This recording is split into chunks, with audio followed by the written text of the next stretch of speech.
말씀이 귀에 들려지고 이 말씀이 내 삶 가운데 실제가 되어지는 은혜가 있기를 주의 이름으로 축복합니다.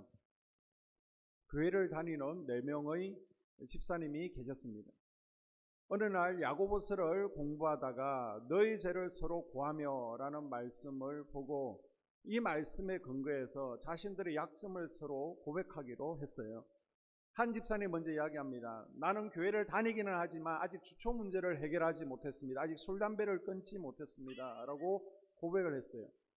그랬더니 두 번째 집사님이 나는 아직도 도벽을 버리지 못하고 있습니다. 라고 얘기를 하는 거예요. 세 번째 집사님은요, 저는 성적인 면에서 간간히 넘어집니다. 라고 고백합니다. 그런데 마지막 한 집사님을 다 쳐다보고 있는데요, 아무 얘기도 하지 않는 거예요. 다른 집사님들은 자신들의 속 이야기를 하였고 약점을 이야기를 했잖아요. 그런데 얘기를 안 해서 빨리 해라고 재촉을 합니다. 그랬더니 자꾸 재촉하니까 이 집사님이 머뭇머뭇거리다가 제 약점은요, 나는 남의 이야기를, 비밀 이야기를 들으면 여기저기 다 불고 다니는 약점을 가지고 있습니다. 라고 했습니다. 사람은 누구나 장단점이 있습니다. 이것은 개인의 문제뿐만 아니라 공동체의 문제이기도 합니다. 교회들도요, 장점이 있는가 하면 단점이 있습니다. 오늘부터 우리가 요한계시록에 나오는 7 교회를 함께 살펴보기를 원하는데요. 이 소아시아 7 교회를 보게 되면 에베소 교회, 또 스무나 교회, 버가모 교회, 두아디라 교회, 또 빌라델비아 교회, 라오디게아 교회, 4대 교회가 있습니다. 외우실 때 요즘 다들 부동산에 관심이 많으시잖아요. 또 부동산 값이, 빌라 값이 많이 가격이 올라가잖아요. 그래서 우리가 돈 벌어서 아무리 애써봐도 빌라 사라고 외우시면 소아시아 7 교회를 외우실 수 있습니다. 이 교회들을요, 3가지 유형의 교회로 나눌 수 있습니다. 장점만 있어 칭찬받는 교회가 있습니다. 스무나 교회와 빌라델비아 교회가 그렇죠. 또 장단점이 있어서 칭찬과 책망을 동시에 받는 교회가 에베소 교회, 버가모 교회, 두아디라 교회입니다. 또 단점 때문에 책망만 받은 교회가 4대 교회와 라오디게아 교회입니다. 바라기는 우리 안소만 교회는 주님으로부터 칭찬만 받는 교회 될 수 있기를 축복합니다. 그리고 여러분 개개인이요, 마음의 성전이 있고 개개인이 또 교회입니다. 여러분 개개인도 예수님으로부터 칭찬받는 성도들이 될 수 있기를 축복합니다. 사도 요한의 7 교회 가운데 에베소 교회에 제일 먼저 편지를 보냅니다. 왜 7 교회 가운데 에베소 교회에 가장 먼저 편지를 보냈을까요? 지금 사도 요한은 밤모섬에서 예수님의 계시를 받고 이 편지를 쓰고 있습니다. 자, 화면에 보시면 울릉도 절반 크기의 이 밤모섬에 가게 되면요, 또 예수님의 계시를 받고 편지를 썼던 곳에 요한 수도원이 기념으로 세워져 있습니다. 이 밤모섬에서 제일 가까운 데 있는 육지가 바로 에베소입니다. 날씨가 맑은 날에는요, 밤모섬에서 밤모섬 섬 위에 산에 올라가서 멀리 육지를 바라보게 되면 에베소 항구가 보입니다. 뿐만 아니라 사도 요한은 유배 전에 이 에베소 교회에서 목회를 했기 때문에 아마 특별한 에베소 교회에 대한 애착을 가지고 있었을 거예요. 이런 이유로 에베소 교회에 제일 먼저 편지를 썼을 것이다 라고 학자들은 추측합니다. 에베소 도시에 대해서 살펴보면 에베소는요, 소아시아의 도시들 가운데 가장 큰 도시였습니다. 항구 도시이며 교통의 요지였습니다. 종교적으로는 화면에 보이는 아데미 여신을 섬기는 거대한 아데미 신전이 있었습니다. 이곳에는 아데미 여신의 여사제들만 수천 명이 있습니다. 신정 청소를 하기 위해서 수천 명의 노예들이 이곳에서 일을 하고 있습니다. 또 죄를 범했다고 할지라도 범죄자라도 이 신전 300m 내로만 오면 살 수 있는 거예요. 그래서 온갖 범죄의 소굴이 되었습니다. 범죄자들이 이 신전 가까이 있으면 죄를 묻지 않기 때문에 이 부근에서 사는 것입니다. 또 여사제들은 종교적 행위로 장녀 역할을 수행하는, 그래서 이 에베소라는 곳은 타락하고 아주 혼란스러운 도시였습니다. 자, 우리가 사도행전 18장, 19장을 함께 배웠는데요. 바울이 2차, 3차 전도 여행 때 브리스길라와 아굴라 부부와 함께 이곳에서 목회를 했습니다. 그리고 바울의 뒤를 이어서 디모데와 누가가 목회를 했습니다. 사도 요한도 밤모섬 유배전에 이곳에서 사역하다가 유배에서 돌아와서 노년을 보내게 됩니다. 그래서 이곳에는 화면에 보시는 것처럼 누가의 묘와 또 사도 요한의 무덤이 있습니다. 또 이곳에 마리아의 무덤과 마리아 기념교회도 있습니다. 왜 마리아 무덤이 예루살렘에 있는 것이 아니라 이 소아시아 터키에 있는 것일까요? 예수님의 어머니 마리아의 무덤이 여기에 있는 이유가 뭘까요? 자, 예수님께서 돌아가실 때 십자가에서 내 어머니를 누구에게 부탁합니까? 요한에게 부탁하잖아요. 그래서 사도 요한이 에베소에서 예수님의 어머니 마리아를 모시고 있다가 마리아가 이 에베소에서 세상을 떠났다라고 전해지고 있습니다. 이런 역사와 전통을 자랑하는 교회에 대해서 예수님께서 뭐라고 칭찬하십니까? 자, 2절에 내가 내 행위와 수고와 내 인내를 알고. 아멘. 먼저 행위를 아신다라고 칭찬하십니다. 이것은 교회 속에 침투한 이단과의 싸움을 배경으로 하고 있는데요. 6절에 보게 되면 오직 내게 이것이 있으니 내가 니골라당의 행위를 미워하는도다. 나도 이것을 미워하노라. 에베소 교회가 니골라당과 싸웠다는 거예요. 그런데 이 부분만으로 니골라당의 전체를 우리가 알기가 어렵죠. 14절을 읽습니다. 그러나 내게 두어 가지 책망할 것이 있나니 거기 내게 발람의 교훈을 시키는 자들이 있도다. 발람이 발락을 가리켜 이스라엘 자손 앞에 걸림돌을 놓아 우상의 제물을 먹게 하였고 또 행음하게 하였느니라. 아멘. 이 니골라당에 대해서는 우리가 버가모 교회를 소개할 때 자세히 설명드리겠는데, 니골라당은 발람의 교훈을 따르고 있습니다. 지금으로 이해하면요, 구원파라고 이해하시면 됩니다. 그래서 어떤 죄를 지어도 구원받는데 지장이 없다, 막 살아도 된다라고 주장했던 초대교회의 유명한 이단 가운데 하나가 바로 이 니골라당입니다. 이 니골라당의 영향 때문에 교회가 거룩을 잃어버릴 위기에 처해 있습니다. 성도들 가운데 분위기가 죄 지어도 구원받는데 그냥 막 살아도 되는데, 그런 분위기가 교회 내에 퍼지기 시작하는 거예요. 에베소 교인들은요, 이들과 투쟁해서 교회를 이단으로부터 지켜냈습니다. 예수님께서는 에베소 교회가 이단으로부터 교회를 지키기 위한 이 행동을 비롯해서 로마 박해로부터 믿음을 지키기 위한 수고와 또 고난과 눈물, 아픔, 지금까지 해온 일 전체를 다 아신다라고 말씀하시는 거예요. 그렇습니다. 머리털까지 세시는 우리 하나님은 내가 무슨 생각을 하고 말하는지, 어떻게 행동하는지를 다 알고 계십니다. 전지하신 하나님께서는 인간의 모든 행동을 꿰뚫어 보시고 낱낱이 알고 계시다는 거예요. 나의 약점도 아시고 장점도 아십니다. 급한 성격도 아시고 게으른 성격도 아십니다. 나보다 나를 더 잘 아세요. 무슨 생각을 하고 있는지, 무슨 말을 옮기고 있는지, 어떻게 행동하는지 처음부터 끝까지를 다 알고 있습니다. 사람들의 눈은 속일 수 있습니다. 사람에게는 숨길 수 있고 포장하고 위장할 수 있습니다. 그러나 우리 주님은 속일 수가 없습니다. 우리 주님은 우리의 생각까지, 우리 모든 동기까지도 다 알고 계십니다. 볼 것 같은 눈으로 보시는 주님 앞에서 여러분 거룩하게 생각하시고 진실되게 말하시고 신실하게 행동하는 하나님께서 기뻐하시는 성도들이 될 수 있기를 바랍니다. 두 번째로 수고를 아신다라고 칭찬하십니다. 우리 예수님께서 내가 주님을 위해서 얼마나 수고했는지 다 알고 계시다라고 칭찬하시는 거예요. 매주 예배 참석하기 위해서 힘들게 몇 시간을 운전하고 오시는 수고도 알고 있습니다. 예배에 지각하지 않기 위해서 아이들과 씨름하는 것도 알고 있고요. 수요일 저녁에 퇴근하고 쉬고 싶어요. 그래도 그 힘든 몸을 이끌고 예배 참석하고, 금요 성령 집회, 이제 금요일은 한 주간의 피곤이 몰리기 때문에 또 쉬고 싶습니다. 그래도 피곤한 몸을 이끌고 주님 만나러 나오는 것을 알고 계시다는 거예요. 그동안 주님을 위해서 여러분이 남들 모르게 쏟은 수고도 다 기억하고 계십니다. 우리 주님은 교회를 위해서 엄밀하게 쏟은 헌신까지도 알고 있습니다. 뿐만 아니라 교회를 위해서 사역하다가 억울하게 오해받은 것도 다 알고 있습니다. 사람들은 나의 수고를 인정해 주지 않을 수도 있습니다.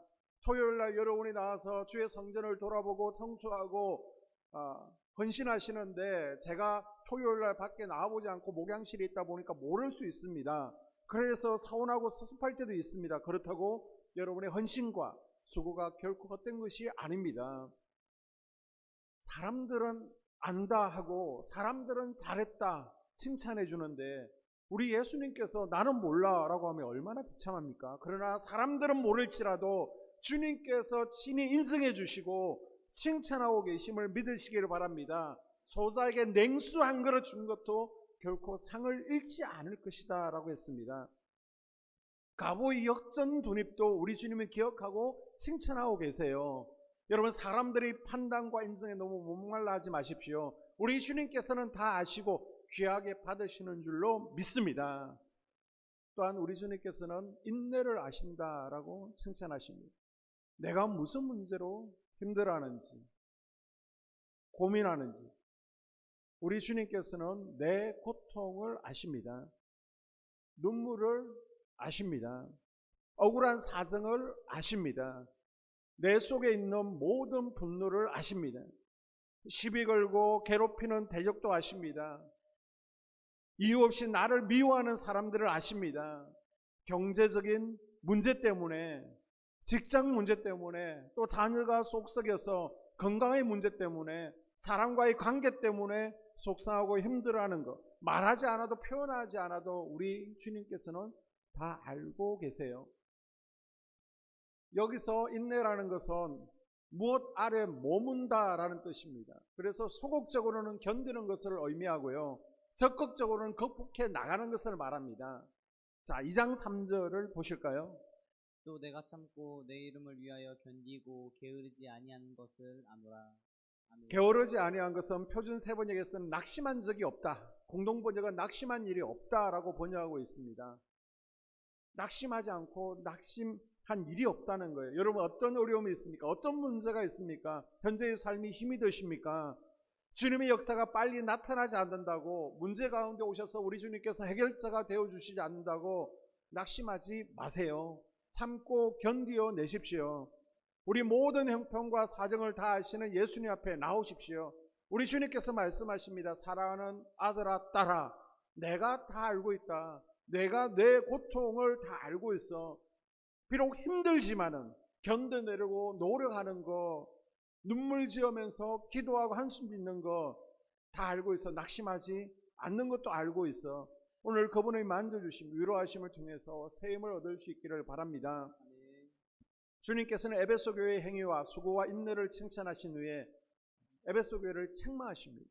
무엇에 대해서 책망하십니까? 4절에 보게 되면 그러나 너를 책망할 것이 있나니 너의 처음 사랑을 버렸느니라. 아멘. 첫 사랑을 버린 것에 대해서, 여기서 첫 사랑은 처음 예수님을 믿었을 때 가졌던 하나님에 대한 순수하고 그리고 진지하고 열정적인 사랑을 의미합니다. 에베소 교회의 처음 신앙이 사도행전 19장에 나오고 있습니다. 에베소 교회의 처음 신앙을 두 가지로 설명할 수 있습니다. 에베소 교회는요, 하나님의 말씀을 부지런히 사모했습니다. 자, 사도행전 19장에 바울이 3차 전도 여행 때 이곳에 에베소에 3년간을 머물면서 복음을 전하는데, 화면에 보시는 것처럼 셀죽 도스가 두란노 서원이죠. 이곳에서 2년 반 동안 말씀을 증거하게 됩니다. 이때 에베소 교인들은 하나님의 말씀을 사모해서 매일매일 이곳에 찾아왔습니다. 이곳에서 말씀을 듣고요, 간절히 사모하고 말씀을 또 실천하고 적용했습니다. 19장 10절과 20절. 그해 동안 이같이 하니 아시아에 사는 자는 유대인이나 헬란이나 다 주의 말씀을 듣더라. 말씀이 흥왕하여 세력을 얻느니라. 아멘. 아멘. 말씀을 통해서 부흥이 일어났습니다. 말씀을 사모하는 열정, 처음 사랑이 있었습니다.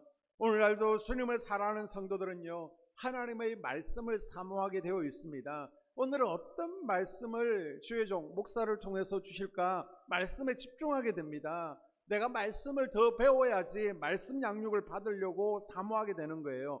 올 한 해 말씀을 통해서 여러분이 또 영적 부흥이 경험되어지는 은혜가 있기를 주님의 이름으로 축복합니다. 에베소 교회는요, 성령 충만했습니다. 19장 6절에 보게 되면 성령이 그들에게 임하심으로 방언도 하고 예언도 하니. 아멘. 아멘. 바울이 집회를 인도할 때 언사가 임했고요, 성령 충만함이 임했습니다. 성령 충만하자 회개 역사가 일어나죠. 삶 가운데 변화가 일어나게 됩니다. 그 변화가 뭐예요? 에베소 교회들은 자기들이 가지고 있던 마술책들을 불태우고 부적을 불태웠는데 그 액수가 상당했습니다. 아무리 비싸도 다 버린 거예요. 옛 습관, 옛 생활, 아까워 버리지 못하는 죄들 과감하게 다 정리한 줄로 믿습니다. 그리고 어떤 일이 일어나요? 18절에 보니까 믿는 사람들이 많이 와서 자복해서 행한 일을 알리며, 공동번역과 표준세번역은 자기들이 한 일을 자백하고 고백했다라고 하고 있습니다. 은혜 받고 자신의 죄를 회개하고 고백하고 간증하는 역사가 일어났습니다. 오늘 계시록의 말씀이 기록된 것이 그때로부터 30년이 지난 AD 85년쯤 됩니다. 바울이 이곳에서 목회했고요, 그 다음 누가가, 사도 요한과 디모데의 목회와 가르침을 받았던, 그렇게 열심히 했던 에베소 교회가 지금 30년이 지나고 나니까 어떻게 됐어요? 한순간 냉랭해졌습니다. 우리가 예수 그리스도를 처음 만났던 시절의 기쁨과 감격을 떠올려 보십시오. 세상을 바라보면 온 세상 천지가 새롭기만 했죠. 모든 것이 감사했습니다. 교회만 오면 너무 좋았고요, 찬송만 부르면 그저 흐르는 눈물을 지체할 수가 없었습니다. 그때는 잠을 자지 않아도 피곤하지 않았습니다. 밤을 새워 기도해도 힘이 나서 흥극비만 했습니다. 열심히 전도하고 봉사했습니다. 내가 살아도 주를 위해서 살겠습니다. 죽어도 주를 위해서 죽겠습니다. 라고 고백했습니다. 자, 그러면 지금은 현재 나의 영적 상태는 어떠합니까? 주위에서 열심히 하는 분들을 보면서 한때는 다 그렇게 하는 거야, 처음에는 다 그렇게 해요, 왕년에 나도 그렇게 해서 나도 모르는 사이에 냉랭해지지 않았습니까? 구원의 기쁨을 잃어버리지는 않았습니까? 습관적으로 신앙생활하고 매너리즘에 빠져있지 않습니까? 사랑하는 성도 여러분, 하나님께서는 지금 나에게 첫사랑을 회복하라 라고 말씀하시는 거예요. 그 첫사랑을 가지지 못한 분들, 시작해 보지 못한 분들이 있다면 첫사랑의 은혜가 있기를 주의 이름으로 축복합니다. 아멘. 에베소 교회에 대해 처음 사랑을 버렸다 책망하신 후에 어떻게 회복될 수 있는지 권면의 말씀을 주십니다. 5절에 그러므로 어디서 떨어진 것을 생각하고 회개하여 처음 행위를 가지라. 아멘. 어디서 떨어진 것을 생각하라, 회개하라, 처음 행위를 가져라. 에베소 교회가 예전에 누렸던 그 사랑을 어디서 상실했는지, 어떻게 단절했는지, 무엇 때문에 잃어버리게 되었는지를 생각해 보라는 거예요. 환자가 병을 고침받기 위해서는 자기의 몸에 나타난 현상이 언제부터 어떻게 시작되었는지를 알아야 됩니다. 무엇을 잘못 먹었는지, 왜 병이 생겼는지 문제의 원인을 추적해 보아야 되죠. 그래서 병원에서는 혹시 가족들 가운데 같은 질병을 가지고 있는 이가 있었는지 가족력도 다 알아보지 않습니까? 영적 진단도 마찬가지입니다.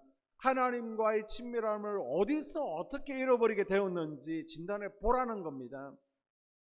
우리 역시 주님에 대한 그 뜨겁고 순수하던 열정을 언제 어디서 잃어버리게 되었는지 생각해 보라는 거예요.